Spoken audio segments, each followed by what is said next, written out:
Hi everyone, this is Niharika. Today I am going to start with class 5th, chapter number 22, A Journey of a Seed. So let's begin. So मैंने ये chapter यहाँ पे board पर लिखा हुआ है. जिनके पास बुक है वो बुक से देख सकते हैं, जिनके पास बुक नहीं है वो यहाँ से भी पढ़कर समझ सकते हैं. चैप्टर स्टार्ट करते हैं. Farmers grow a variety of crops for human and animal consumption. इसका क्या मतलब है कि फार्मर्स क्या करते हैं, ह्यूमन के लिए और एनिमल्स के लिए, दोनों के लिए क्रॉप्स ग्रो करते हैं. सम फार्मर्स रेज एनिमल्स व्हाइल सम ग्रो क्रॉप्स. कुछ फार्मर्स क्या करते हैं, एनिमल्स को पालते हैं. आपने देखा होगा कुछ फार्मर्स काऊ को रखते हैं, कुछ गोट को पालते हैं, कुछ शीप पालते हैं ताकि वो उससे अपना लाइफ को सर्वाइव कर पाएँ. पर लेकिन कुछ फार्मर्स क्रॉप ग्रो करते हैं ताकि वो क्रॉप ग्रो करें और उनको फिर सेल करें मार्केट में और उससे वो अपनी अर्निंग कमाएं. Next is they buy seeds from the market and plant them in soil. वो क्या करते हैं, फिर मार्केट से सीड्स खरीदते हैं और उनको फिर सॉइल में लगाते हैं. A farmer often needs a good knowledge of machines that are used on modern farms.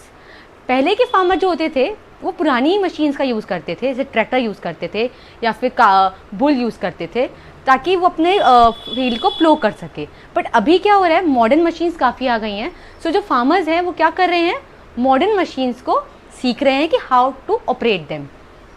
In India many people who live in villages are farmers and agriculture is their main occupation. मतलब कि India में बहुत लोग जो villages में रहते हैं वो मोस्टली क्या होते हैं, फार्मर्स होते हैं. And agriculture is their main occupation. Agriculture उनका मेन ऑक्यूपेशन होता है, मतलब खेती बाड़ी करना उनका मेन काम होता है. वो अपना सोर्स ऑफ इनकम खेती बाड़ी से ही चलाते हैं. The beginning of farming. इसका क्या मतलब है कि फार्मिंग की शुरुआत कैसे हुई. लॉन्ग अगो ह्यूमन्स वर हंटर गैदरर्स. बहुत टाइम पहले इंसान क्या हुआ करते थे, हंटर गैदरर्स हुआ करते थे. हंटर गैदरर्स का मतलब होता है कि वो लोग जो एनिमल्स को हंट करके, एनिमल्स को मार के और खा लेते थे. They move from one place to another hunting animals and gathering plants, fruits, seeds and other edible material. उन्होंने क्या किया, वो एक जगह से दूसरी जगह गए. अब वो क्यों गए, क्योंकि उनको क्या चाहिए था, हंटिंग एनिमल्स. उनको एनिमल्स चाहिए थे खाने के लिए, तो वो एक जगह से दूसरी जगह जाते थे ताकि वो एनिमल्स को हंट करें. एंड गैदरिंग प्लांट्स, वो प्लांट्स इकट्ठे करते थे, फ्रूट्स इकट्ठे करते थे, सीड्स इकट्ठे करते थे. And other edible materials. Edible का मतलब होता है खाने वाली चीज़ें, विच यू कैन ईट. तो वो मटीरियल वो इकट्ठा करते थे ताकि उनको कहीं भी खाने में प्रॉब्लम ना हो. Gradually they learned how to plant seeds. और धीरे धीरे उन्होंने सीखा कि हम सीड्स को कैसे प्लांट कर सकते हैं, हम सीड्स को ज़मीन में बोकर कैसे एक नया प्लांट बना सकते हैं. Perhaps they observed new plants that grew from seeds that were scattered on the ground accidentally. और उन्होंने ये बात को ऑब्जर्व किया कि जैसे ही उन्होंने न्यू प्लांट लगाया that grew from seed that were scattered on the ground, जो वो सीड्स थे वो प्लांट में से स्कैटर्ड हो गए, फैल गए. With the discovery of farming early humans stop moving from one place to another. Early humans ने एक जगह से दूसरी जगह जाना बंद कर दिया क्योंकि उनका जो मोटिव था एक जगह से दूसरी जगह जाने का, that was for food and shelter. But लेकिन अब फूड तो उन्हें ग्रो करना आ ही गया था. That is why they have stop moving from one place to another in search of food and started living settled life. अब उन्होंने क्या किया, अब वो अपनी ज़िंदगी आराम से एक ही जगह पर क्रॉप ग्रो करके सर्वाइव करते थे. Types of crops. क्रॉप्स कितने टाइप्स की होती हैं.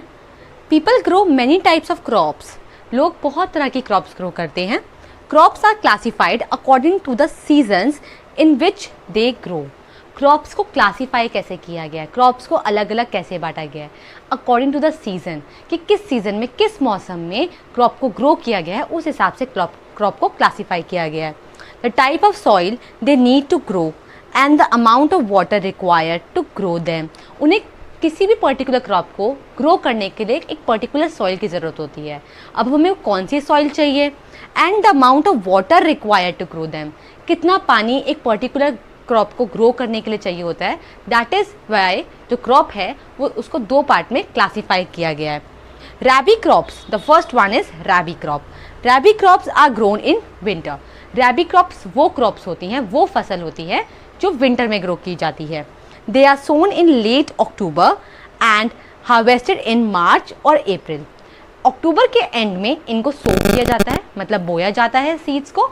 और हार्वेस्ट मतलब जब क्रॉप्स ग्रो हो जाती हैं और उसे काटना होता है, तो कब काम होता है? वो मार्च और अप्रैल के टाइम में क्रॉप जो है हार्वेस्ट होती है। Wheat, mustard, barley, sesame, pulses and peas are examples of rabi crops. Wheat मतलब गेहूँ, मस्टर्ड मतलब सरसों, बार्ले मतलब जौ, सेसमे मतलब तिल, पल्सेस मतलब दालें एंड पीज मतलब मटर are examples of rabi crops. ये सब रैबी क्रॉप्स के एग्जाम्पल हैं। Now the next one is kharif crops. जैसे कि हमने देखा रैबी क्रॉप्स जो हैं वो विंटर में ग्रो होती है, खारिफ क्रॉप्स समर में ग्रो होती है। Kharif crops are grown in monsoon. They are sown around end of May till early June. ये कब हम इसे सो करते हैं? एंड ऑफ मे के एंड में इसे हम सो करते हैं या फिर जून की स्टार्टिंग में। Kharif crops are harvested when monsoons are over. जब मॉनसून ख़त्म हो जाते हैं तब हम खारिफ क्रॉप को हार्वेस्ट करते हैं, मतलब काट देते हैं क्रॉप्स को। In October maize, gram, rice, bajra, cotton and groundnut are examples of kharif crops. ये सब खारिफ क्रॉप के एग्जाम्पल्स हैं। मेज मतलब आपको पता ही है, मक्का, ग्राम छोले, राइस, बाजरा, कॉटन और ग्राउंडनट मूंगफली, ये सब खारिफ क्रॉप्स के एग्जाम्पल्स हैं। Journey of food. अब हम पढ़ने वाले हैं कि फूड की जर्नी कैसे होती है, फूड बनता कैसे है, ग्रो कैसे होता है। The journey of food starts from a farm. Food की जर्नी फार्म से शुरू होती है, खेत से शुरू होती है। Farmers usually follow a series of steps while growing crops. Farmer crop grow करने के लिए कुछ स्टेप्स फॉलो करते हैं। These steps are also called agricultural practices. जो स्टेप्स फार्मर क्रॉप को ग्रो करने के लिए यूज़ करते हैं उन्हें एग्रीकल्चरल प्रैक्टिसेस कहते हैं। Land preparation. A farmer prepares the soil for sowing seeds by ploughing it. Farmer का सबसे पहला स्टेप ये होता है कि फार्मर क्या करते हैं? सॉइल को प्रिपेयर करते हैं, सॉइल को प्लो करते हैं। It is also known as tilling. और जब हम सॉइल को प्लो करते हैं उसे टाइलिंग भी कहते हैं। Ploughing helps to loosen and turn the soil. अब प्लोइंग से होता क्या है? प्लोइंग क्या करती है? सॉइल को टर्न करती है, नीचे की मिट्टी ऊपर, ऊपर की मिट्टी नीचे करती है और सॉइल को लूजन अप करती है, लूज करती है। It makes the soil airy and help the root to penetrate the soil easily. इससे क्या होता है? सॉइल एरी हो जाती है और रूट्स को हेल्प करती है कि वो सॉइल में अच्छे से चली जाए। It also increases the water holding capacity of the soil. जब हम सॉइल को प्लो करते हैं तो उससे क्या होता है? सॉइल को वाटर होल्ड करने की जो उसकी कैपेसिटी होती है, उसकी जो क्षमता होती है वाटर को होल्ड करने की, वो उसकी बढ़ जाती है। अनवांटेड प्लांट और weeds are uprooted during ploughing. जब हम प्लोइंग करते हैं तो उससे क्या होता है? जो अनवांटेड प्लांट्स हैं, वो प्लांट जो हमको नहीं चाहिए होते फार्म में, वो सॉइल को प्लो करने की वजह से ऊपर आ जाते हैं और उसको फार्मर्स फिर रिमूव कर देते हैं। The loosened soil helps in the growth of earthworm. और जो लूजेंड सॉइल, जो सॉइल लूज हो जाती है, वो अर्थवॉर्म की ग्रोथ में हेल्प करती है। Earthworms are also called friends of farmers as they further turn and loosen the soil. Earthworms को फार्मर्स का फ्रेंड कहते हैं। क्यों? क्योंकि वो फार्मर की हेल्प करते हैं ताकि सॉइल जो है वो लूज भी करते हैं और उसको टर्न भी करते हैं। That is why the earthworm are known as friends of farmers. Plowing is carried out with the help of wooden or iron plow, which are pulled by bullocks or buffaloes. Plowing होती कैसे है? प्लो होते हैं, प्लो आपने देखा होगा या तो वुड के बने होते हैं, लकड़ी के बने होते हैं, या तो वो लोहे के होते हैं, जिनको बुल के पीछे लगाया जाता है और उसको फिर बुल को चलाया जाता है, जिससे क्या होता है? सॉइल जो होती है वो नीचे की ऊपर और ऊपर की नीचे होती जाती है, जिसे प्लोइंग कहते हैं। The plough turns and breaks the soil. इससे क्या होता है? जो प्लो होता है वो चलता रहता है और सॉइल को टर्न करता रहता है और सॉइल को 2 पार्ट्स में डिवाइड करता रहता है। The soil is then leveled with the help of a leveler। और लेवलर एक तरह की मशीन होती है जिससे, या तो वुडन लेवलर भी होता है, जिससे सॉइल को फिर लेवल किया जाता है, एक इक्वल लेवल किया जाता है। This prevents the soil from being eroded by wind and water। और इससे क्या हेल्प होती है कि जो सॉइल होती है ना तो वो उड़कर और ना ही वो बहकर कहीं और जा पाती है। Seed selection. It is important to select good quality seeds for sowing. हमारे लिए, फार्मर्स के लिए क्या इंपॉर्टेंट है कि उन्हें गुड क्वालिटी के सीड्स जो है सेलेक्ट करने चाहिए, जो कि वो सो कर सके। सो मतलब ज़मीन में बो सके, सॉइल के अंदर। Poor quality seeds do not germinate well. अगर आप सीड्स की क्वालिटी बहुत बेकार लेकर आओगे, बहुत बेकार सीड्स लेकर आओगे, तो उससे क्या होगा, वो जर्मिनेट नहीं हो पाएंगे। जर्मिनेट का मतलब होता है उस सीड में से एक न्यू प्लांट नहीं ग्रो हो पाएगा। एंड प्रोड्यूस लेस क्रॉप्स, और अगर आप क्वालिटी पुअर लाओगे सीड्स की तो उससे लेस क्रॉप्स, कम क्रॉप्स ग्रो होंगी। Seeds that are not damaged by insects, pests and diseases must be used by farmers. वो सीड्स जो पेस्ट से डैमेज नहीं हुए, पेस्ट मतलब चूहे और इंसेक्ट्स, कीड़े मकोड़े या फिर कोई डिसीज़, इन सब चीज़ों से जो सीड्स डैमेज नहीं होते उनको फार्मर्स को यूज़ करना चाहिए, so that the quality crop should be grown. Next one is sowing. The process of planting seeds in the soil is known as sowing. वो प्रोसेस जब हम सीड्स को सॉइल के अंदर सो करते हैं, that is known as sowing. This can be done manually और with a seed drill. Sowing हम मैनुअली भी कर सकते हैं। मैनुअली का मतलब है कि इंसान अपने हाथों से भी सॉइल में सीड सो कर सकता है, या फिर वो seed drill is a machine which is used to sow the seeds. Seeds को सो करने के लिए मशीन यूज की जाती है, जिसे सीड ड्रिल कहते हैं। फार्मर्स वो भी यूज कर सकते हैं। The process of sowing seeds manually is called broadcasting. जब सीड्स को हम मैनुअली लोगों के द्वारा सो करा जाता है सीड को, उसे ब्रॉडकास्टिंग कहते हैं। However, broadcasting results in an unequal distribution of seeds. पर ब्रॉडकास्टिंग से क्या होता है, डिस्ट्रीब्यूशन सही से नहीं हो पाता। जब हम सीड्स को सो करने की कोशिश करते हैं तो वो अनइक्वल रह जाता है, इक्वली नहीं होता। कुछ जगह ज़्यादा सीड्स चले जाते हैं और कुछ जगह कम चले जाते हैं। That is why most of the farmers prefer to use seed drill for sowing. A seed drill consists of an iron tube with a funnel at the top. Seed drill में क्या होता है, एक आयरन ट्यूब होती है और उसमें एक टॉप पर फनल होता है। For proper spacing of seeds a seed drill is attach to the plough. Proper spacing of seeds मतलब सीड्स को प्रॉपर स्पेस देकर डालने के लिए seed drill is attach to the plough. Seed drill को प्लो के साथ अटैच किया जाता है। It ensures that the seeds are sown evenly at the right depth. इससे क्या होता है, वो ये देखते हैं कि अगर हम प्लो को और सीड ड्रिल को अटैच करते हैं तो उससे क्या होगा, सीड जो है वो इवनली सो होंगे। इवनली मतलब बराबर तरीके से सो होंगे and eight the right depth, एक ही गहराई में सीड सारे सो होंगे, कोई भी अनइवन नहीं होगा। It also prevents damage caused by birds and saves time and labour. इससे क्या होता है, ये डैमेज को भी प्रिवेंट करता है, डैमेज होने से बचाता है, bye birds and saves time and labour. Time को भी बचाता है ये और लेबर को भी। आप पता है कि अगर हम मैनुअली सीड को सो करते हैं तो उसमें ज़्यादा टाइम लगता है as compare to machines. That is why अगर हम सीड ड्रिल से और प्लो की हेल्प से सो करेंगे सीड्स को तो उससे कम टाइम लगेगा, कम लेबर लगेगी, और क्या होगा, जो बर्ड्स डैमेज कर देते थे पहले सीड को वो अब डैमेज नहीं होगा। Seeds of wheat, maize, bajra and mustard are sown using this method. इस मेथड को यूज़ करके ये सारे जो आपको ये क्रॉप्स दिख रहे हैं इन सब के सीड्स सो किए जाते हैं। Next one is irrigation. Irrigation is the next step of planting a seed. Crops need water to grow.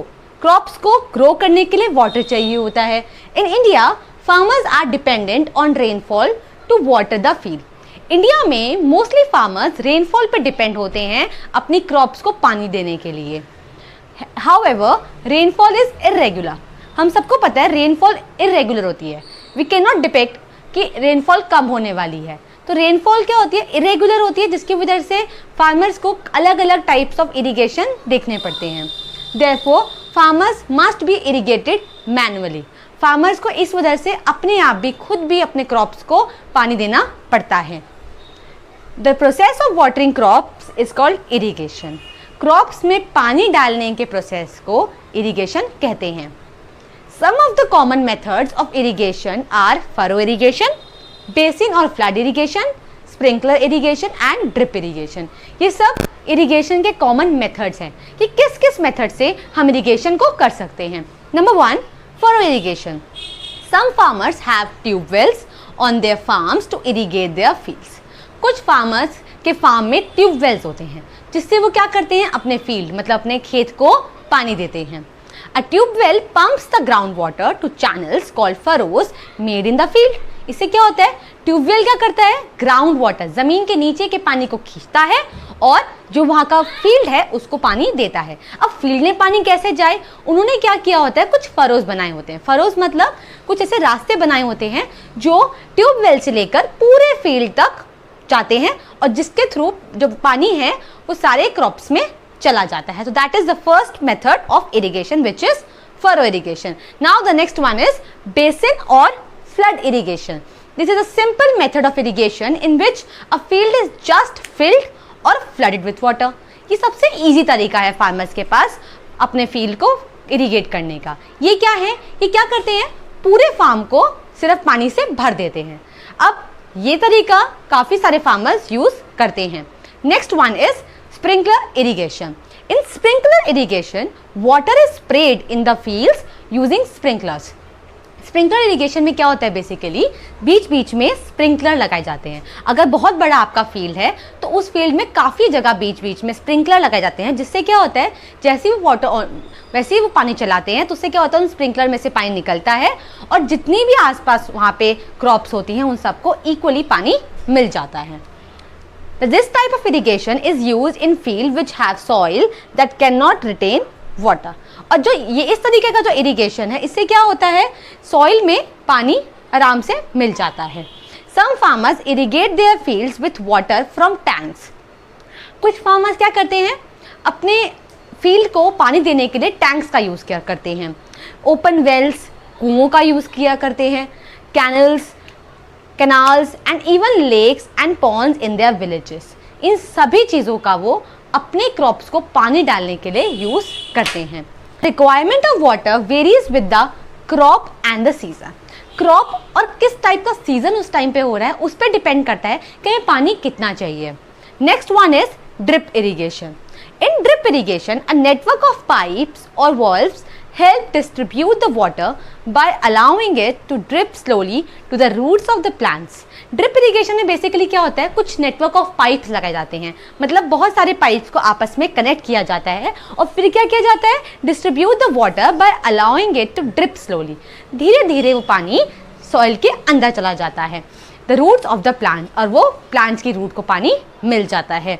This is done either from above the soil, या तो वो सॉइल के ऊपर से किया जाता है या फिर directly to the roots buried below the surface, या तो डायरेक्टली रूट्स में सरफेस में किया जाता है, मतलब रूट्स सॉइल के नीचे रूट्स में पानी पहुंच जाता है। Adding manure and fertilisers. Manure and fertilisers are added to make soil fertile. अब हम ये क्या करते हैं, हम नेक्स्ट स्टेप क्या है फार्मर्स के पास, कि फार्मर क्या करते हैं, मैन्योर और फर्टिलाइजर को सॉइल में ऐड करते हैं। सॉइल में वो मैन्योर और फर्टिलाइजर को डालते हैं, जिससे सॉइल क्या जाती है, फर्टाइल हो जाती है। फर्टाइल का मतलब होता है वो सॉइल जो क्रॉप ग्रो करने के लिए बहुत अच्छी हो जाती है। Manure is made of plant and animal waste. Manure किसका बना होता है, प्लांट का वेस्ट, जैसे मान लो कोई प्लांट जो सड़ा गला हो, जो किसी काम का ना हो, अनवांटेड प्लांट हो वो, या फिर एनिमल्स का वेस्ट जो होता है उसको मिला के मैन्योर बनाया जाता है। Whereas fertilisers are made from chemicals. Fertiliser जो होता है वो केमिकल्स के थ्रू बनाया जाता है। Manure is believed to be better than fertilisers. Farmers का ऐसा मानना है कि जो मैन्योर है वो फर्टिलाइजर से बेटर है। Weeding. Unwanted and harmful plants that grow along with crops are called weeds. अब weeds क्या होते हैं, वो प्लांट्स जो फार्मर ने ग्रो नहीं किए होते बट स्टिल वो क्रॉप के साथ ग्रो हो जाते हैं, उन्हें अनवांटेड प्लांट्स या फिर हार्मफुल प्लांट्स भी कहते हैं, और उनको वीड्स कहते हैं। वो प्लांट्स जो फार्मर ने ग्रो नहीं किए होते और वो अनवांटेड प्लांट होते हैं और वो क्रॉप्स के लिए हार्मफुल होते हैं। Removal of these unwanted plants is called weeding. In unwanted plants को सॉइल में से रिमूव करने के प्रोसेस को वीडिंग कहते हैं। Weeds do not allow crops to grow as they absorb all the nutrients in the soil. Weeds crop को allow नहीं करते कि वो ग्रो करें। वीड्स क्या करते हैं, जितना भी हमारा सॉइल में न्यूट्रिएंट होता है वो खुद ले लेते हैं और क्रॉप में न्यूट्रिएंट्स नहीं रहने देते। Weeds can be removed by hand. Weeds को हैंड के थ्रू भी रिमूव हम कर सकते हैं, और by using tools such as a trowel और अ हैरो. ट्रावल और हैरो कुछ टूल्स होते हैं जिससे आप वीड्स को, अनवांटेड प्लांट्स को सॉइल में से रिमूव कर सकते हो और क्रॉप्स को सेव कर सकते हो. Some weeds are removed by using chemicals. कुछ weeds को chemicals डाल के remove किया जाता है. Now the next topic is crop protection. अब crop को protect कैसे किया जाए? Crops need to be protected from insects, pests, birds and animals. Crops को pests से, birds से, insects से और animals से protect करना होता है. Farmers spray chemicals called insecticides and pesticides to remove insects and pests from farms. Farmers क्या करते हैं? Chemical spray करते हैं farm में, जिससे क्या होता है, जो insects और pests होते हैं farm में, जो crop को नुकसान पहुंचा रहे होते हैं, वो मर जाते हैं और crop अच्छे से grow होती है. अब वो कौन से दो spray हैं जो वो करते हैं? That is one insecticide and another one is pesticide. Insecticides insects को किल करता है और पेस्टिसाइड्स पेस्ट्स को. Next is a scarecrow which is a dummy often in the shape of a human is placed to scare away birds. ये आपने देखा होगा काफ़ी सारे फार्म्स में एक डमी खड़ा कर जाता है. जब बीइंग बॉर्ड पहनाया जाता है, ऐसे उनके हाथ ऐसे खड़े होते हैं, तो जैसे स्केयरक्रो, उससे क्या होता है, जो बर्ड्स होती हैं वो फार्म में एंटर नहीं करती. तो स्केयरक्रो क्या होता है, वो ह्यूमन के शेप में बनाया गया होता है और वो place to scare away birds, जो बर्ड्स को स्केयर करता है, बर्ड्स को डराता है ताकि बर्ड्स जो फार्म है उसको कुछ नुकसान ना पहुंचाए. Next is fencing is used to protect crops from animals. Farm के आसपास फेंसिंग की जाती है. फेंसिंग को हिंदी में कहते हैं बाड़ा लगाना, कि मतलब जो आसपास ऐसे वुडन का ऐसे पूरा ब्लॉक बना देते हैं, जिससे क्या होता है, एनिमल्स फार्म के अंदर एंटर ना कर पाए. एनिमल फार्म के अंदर आ जाएंगे तो फार्म को वो नुकसान पहुंचाएंगे. That is why that what they do a fencing around the farm. Next topic is organic farming. It is a method of growing crops without using any harmful chemicals और fertilisers.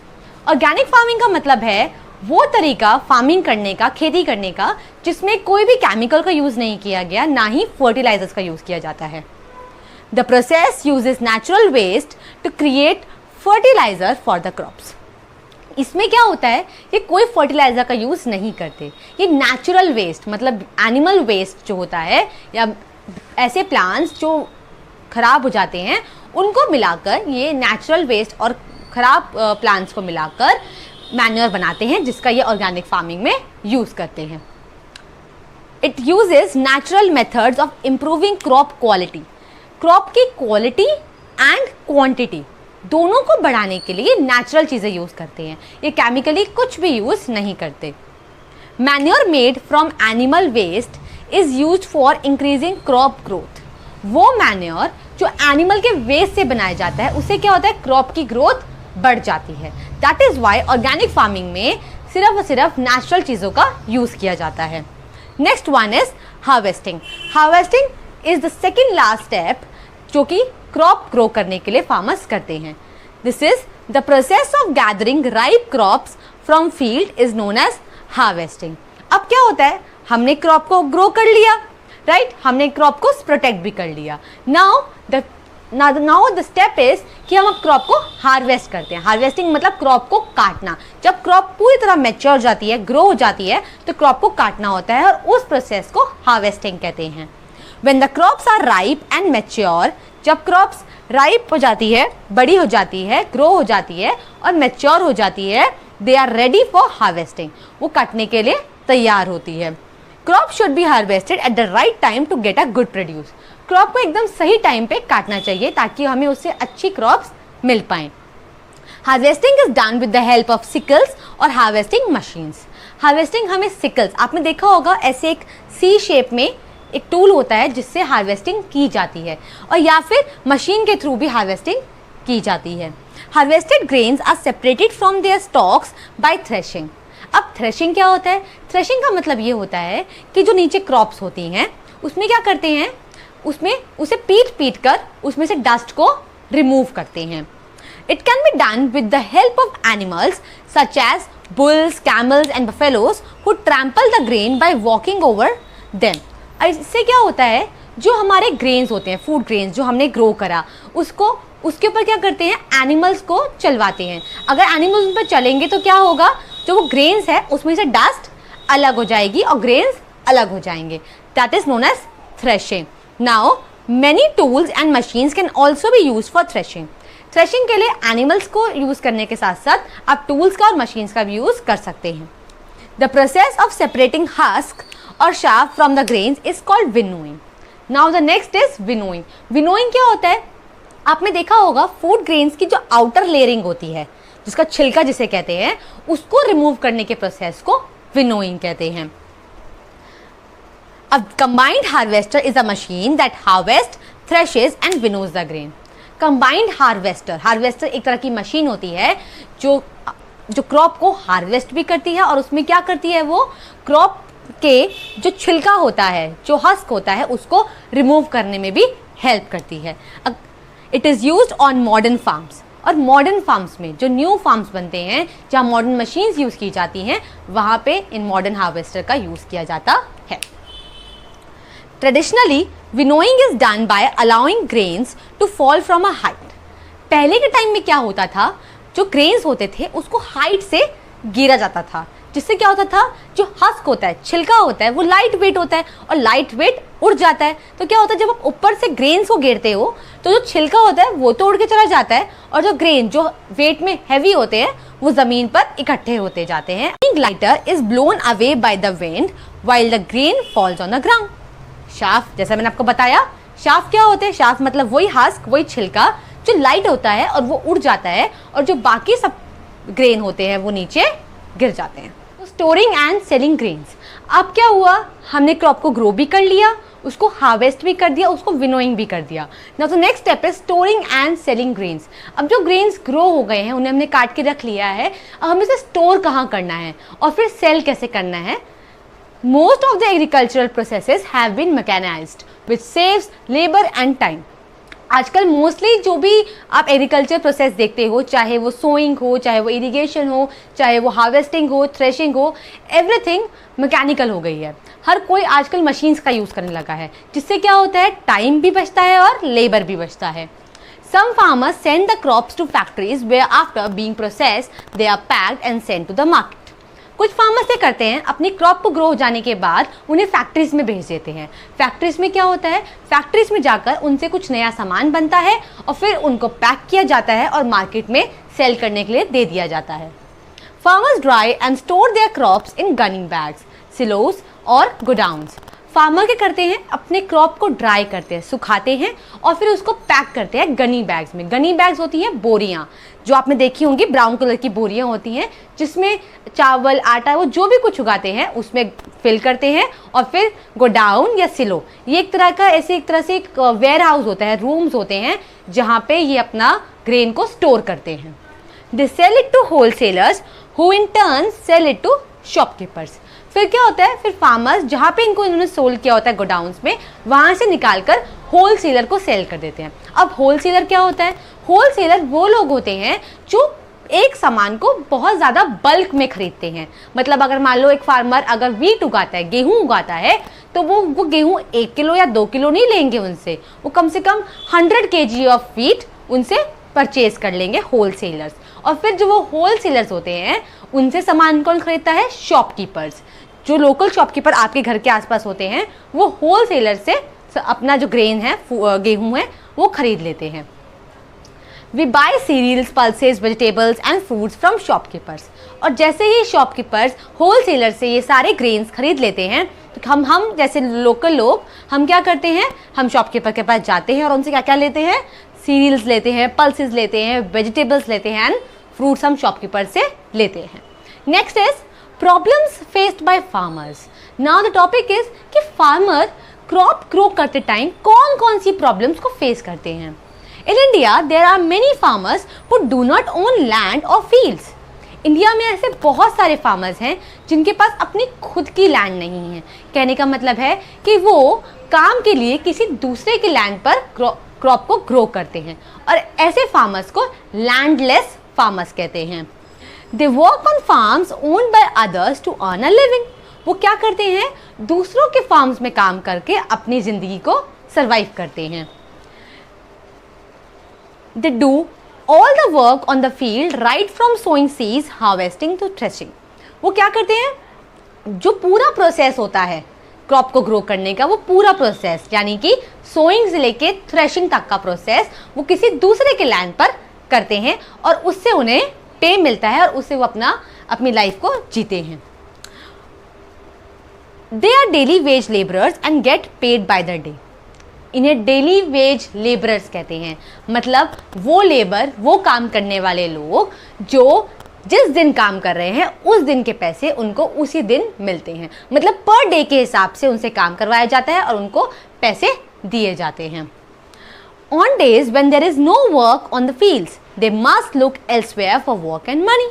इसका मतलब अगर मान लो जिस फील्ड में ये काम करते हैं वहाँ पे आज काम नहीं है तो इन्हें ये क्या करेंगे, इन्हें तो अपना खाना चाहिए, अपने बच्चों के लिए खाना चाहिए, तो ये क्या करते हैं, ये फिर वहाँ ना जाकर कहीं और काम इन्हें ढूंढना पड़ता है। तो दीज आर द प्रॉब्लम्स कि अगर किसी फार्मर की खुद की लैंड नहीं है तो उसे क्या करना पड़ता है, दूसरों के यहाँ लैंड ढूंढनी पड़ती है, जाकर बातें करनी पड़ती हैं कि यहाँ मैं काम कर सकता हूँ कि नहीं। सो ये सब प्रॉब्लम फार्मर्स को फेस करनी पड़ती हैं। Some farmers own small pieces of land and sell most of the crop for money to take care of the needs of their family. कुछ फार्मर्स के पास बहुत छोटा सा टुकड़ा होता है फार्मिंग करने के लिए, मतलब छोटा सा खेत होता है फार्मिंग करने के लिए। वो क्या करते हैं, वो जितना क्रॉप उगाते हैं उसका आधे से भी ज़्यादा पार्ट जो होता है वो मार्केट में सेल कर देते हैं। वो क्यों सेल कर देते हैं, क्योंकि जितना वो सेल करेंगे उससे उतने ही उनको पैसे मिलेंगे और जिससे वो अपनी फैमिली को पाल सकते हैं। They are called subsistence farmers. और ऐसे फार्मर्स जिनके पास छोटा सा लैंड हो और वो अपने लैंड पे ही जो ग्रो करते हैं उसको सेल करते हैं मार्केट में और जो उससे पैसे आते हैं अपनी लाइफ को सरवाइव करते हैं उससे, ऐसे फार्मर्स को सबसिस्टेंस फार्मर्स कहते हैं। Subsistence farmers often borrow money from local money lenders to buy agricultural tools, seeds, fertilisers and pesticides.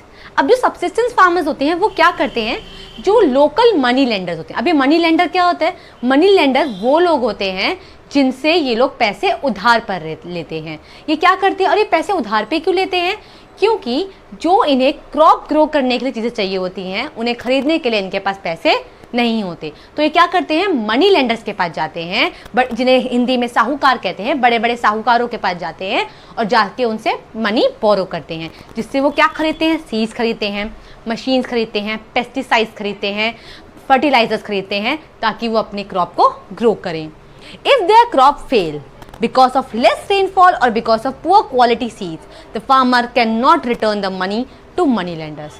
अगर उनकी क्रॉप्स फेल हो जाती हैं, मतलब उन्होंने पूरी मेहनत करी, एक तो पैसे भी ले लिए मनी लेंडर से, सो भी कर दी सीड्स, सब कुछ अच्छे से हुआ, थ्रेशिंग भी करी, बट उनकी क्रॉप फेल हो गई, उनकी क्रॉप बर्बाद हो गई, ख़राब हो गई। अब क्या होगा, अब वो क्रॉप कैसे बर्बाद हुई, या तो बारिश नहीं आई, लेस रेनफॉल हुई होगी तो इनकी क्रॉप ख़राब हो गई, या फिर because of poor quality of seeds, उन्होंने सीड्स की क्वालिटी बहुत ख़राब यूज़ की होगी, दैट इज़ वाई उनकी क्रॉप फेल हो गई। And the farmers can not return the money to money lenders. अब क्या होगा, अब जब क्रॉप ही नहीं उगेगी तो वो सेल क्या करेंगे, और सेल नहीं करेंगे तो मनी कहाँ से आएगी, और अगर मनी नहीं आएगी तो मनी लेंडर्स को देंगे कैसे। तो क्या होता है कि वो मनी लेंडर्स को पैसे वापस नहीं कर पाते। In distress many farmers finally sell their land and migrate to the cities in search of a better life.